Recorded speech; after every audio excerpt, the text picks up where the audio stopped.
எல்லாருக்கும் வணக்கங்க. இந்த வீடியோவில் நம்ம பார்க்கக்கூடிய டாபிக் என்ன அப்படின்னா, உலகியல் ஜோதிடம் பற்றி தான் பார்த்துட்ருக்கோம். அதில் ரிஷபராசி எந்தெந்த பகுதிகளை குறிக்குது அப்படின்னு தான் பார்க்க போகிறோம். தமிழ்நாட்டில் எந்தெந்த பகுதிகளை குறிக்குது, இந்தியாவில் எந்தெந்த பகுதிகளை குறிக்குது, உலகத்தில் எந்தெந்த பகுதிகளை குறிக்குது அப்படிங்கிறத தான் பார்க்க போகிறோம். தமிழ்நாட்டில் ரிஷபராசி குறிக்கக்கூடிய பகுதிகள் பார்த்தீங்க அப்படின்னா, சென்னை, திருவள்ளூர், காஞ்சிபுரம், விழுப்புரம். விழுப்புரத்தில் பார்த்தீங்கன்னா கிழக்கு பகுதி, தெற்கு பகுதி. அப்போ 4 மாவட்டங்கள் தான் தமிழ்நாட்டில் வந்து ரிஷபராசி குறிக்கக்கூடிய மாவட்டங்கள். சென்னை, திருவள்ளூர், காஞ்சிபுரம், விழுப்புரம். அடுத்து இந்தியாவில் வந்து ரிஷபராசி எந்தெந்த பகுதியில் குறிக்குது அப்படின்னு பார்க்கும்போது, வங்கதேசம், அதுக்கடுத்து உத்தரப்பிரதேசில் வந்து கிழக்கு பகுதி, பீகாரில் வந்து வடகிழக்கு பகுதி. பீகார் அப்படிங்கிறது வந்து உங்களுக்கு தெரியும். பீகாரில் வந்து வடகிழக்கு பகுதி வந்து குறிக்குது. அடுத்து ஆக்ரா, யமுனா நதி, மதுரா, பாஞ்சாலம். இது எல்லாமே வந்து இந்தியாவில் இருக்கக்கூடிய பகுதிகள். இதெல்லாமே ரிஷபராசி குறிக்குது.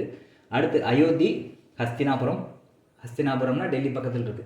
அப்போ அயோத்தி, ஹஸ்தினாபுரம் இதெல்லாமே வந்து இது குறிக்குது, ரிஷபராசி வந்து குறிக்குது. அடுத்து உலகத்தில் இருக்கக்கூடிய நாட்டில் எந்த நாடு வந்து ரிஷபராசி குறிக்குது அப்படின்னு பார்க்கும்போது, அயர்லாந்து, ஹாலண்டு, ஈரானு, தெற்கு ரஷ்யா, சுவிட்சர்லாண்டில் ஒரு பகுதி, சிப்ரஸ் அப்படிங்கிற ஒரு கண்ட்ரி, போலாந்தில் ஒரு குறிப்பிட்ட பகுதி, கிரீஸ் அப்படிங்கிற கண்ட்ரி, நெதர்லாண்டு அப்படிங்கிற ஒரு தேசம், ஜார்ஜியா அப்படின்னு சொல்லக்கூடியது அமெரிக்காவில் இருக்குது, அது ஒரு கண்ட்ரி. இந்த பகுதிகள் வந்து உலகத்தில் வந்து இந்த ரிஷபராசி வந்து குறிக்குது. இப்போ இத்தனை விஷயங்களும் ஏன் நான் போடுறேன் அப்படின்னா, இந்தந்த பகுதிகள் வந்து தமிழ்நாட்டில், இந்தந்த பகுதிகள் வந்து இந்தியாவில், இந்தந்த பகுதிகள் உலகத்தில் அப்படின்னு சொல்லி பிரித்து போட்டிருக்கேன். இது தெரிஞ்சது அப்படின்னா, இப்போ சிலர்லாம் பார்த்தீங்க அப்படின்னா ட்ரேடிங் பண்ணுவாங்க. அதாவது வந்து இம்போர்ட் எக்ஸ்போர்ட் பிஸ்னஸ் வந்து பண்ணுவாங்க. அப்படி ஒரு 2 நாள் முன்னாடி வந்து ஒரு ஜாதகத்தை பார்த்தப்போ வந்து அவர் வந்து யூஎஸ்க்கு வந்து ட்ரேடிங் பண்ணிகிட்டு இருந்தார்.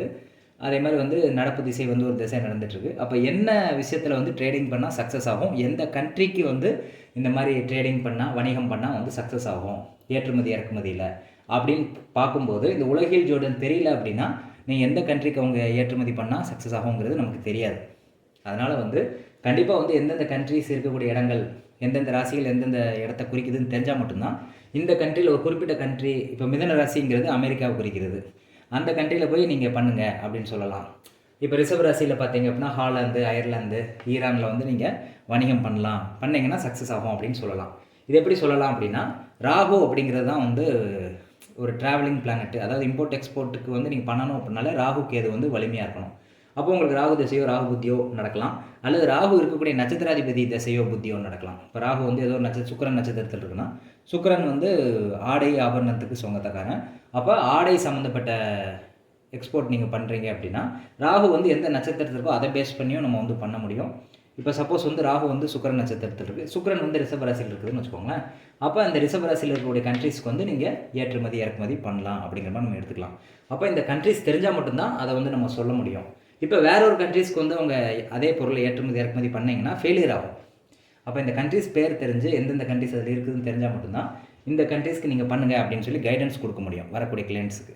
அப்போ இதை வந்து கண்டிப்பாக இதை வந்து நீங்கள் தெரிஞ்சு வச்சுக்கோங்க. இதே மாதிரி 12 ராசிக்கும் வந்து எந்தெந்த பகுதிகள் வந்து குறிக்குது, எந்தெந்த ராசிகள் அப்படிங்கிறது நான் தெளிவாக போடுறேன். அதுக்கடுத்து வந்து ஒவ்வொரு பாவகங்கள் வந்து எந்தெந்த சம்பவங்களை குறிக்குது அப்படிங்கிறதும் போடுறேன். அடுத்து நிலநடுக்கத்தை பற்றின ஒரு வீடியோ, நிலநடுக்கம், அதே இயற்கை சீற்றங்கள் வரக்கூடிய வீடியோஸ் வந்து உங்களுக்கு வேணும் அப்படின்னா கமெண்ட் செக்ஷனில் கமெண்ட் பண்ணுங்கள். அதையுமே நான் வந்து ரிசர்ச் பண்ணி வச்சுருக்கேன். எந்தெந்த கண்ட்ரியில் வந்து நிலநடுக்கம் வரும், எந்த டைமில் வந்து மழை வரும், மழை பிரசன்னம், இது பேஸ் பண்ணி பிரசன்ன முறைகள், இந்த உலகியல் ஜோதிட முறைகள், எர்த்குவேக் ஜோதிடம், இந்த மாதிரி விஷயங்கள் வேணும் அப்படின்னு ஆசைப்பட்டீங்கன்னா கமெண்ட் பண்ணுங்கள். நிறைய பேர் கமெண்ட் பண்ணால் தான் நான் வந்து அது சம்மந்தப்பட்ட வீடியோஸ் வந்து அப்லோட் பண்ணலான்னு இருக்கேன். இல்லை அப்படின்னா இந்த மாதிரி பேசிக்கான உலகியல் ஜோதிடம் தெரிஞ்சால் போதும்னு நினச்சிங்கன்னா இதையே நீங்கள் வந்து பார்த்து பயனடையலாம். உங்களுக்கு ஜாதகம் பார்க்கணும் விருப்பம் இருந்துச்சு அப்படின்னா டிஸ்கிரிப்ஷனில் என்னுடைய வாட்ஸ்அப் நம்பர் கொடுத்துருக்கேன். வாட்ஸ்அப் மூலிமா தொடர்பு கொண்டு அப்பாயின்மெண்ட் ஃபிக்ஸ் பண்ணிட்டு ஜாதகம் பார்க்கலாம். நன்றி, வணக்கம்.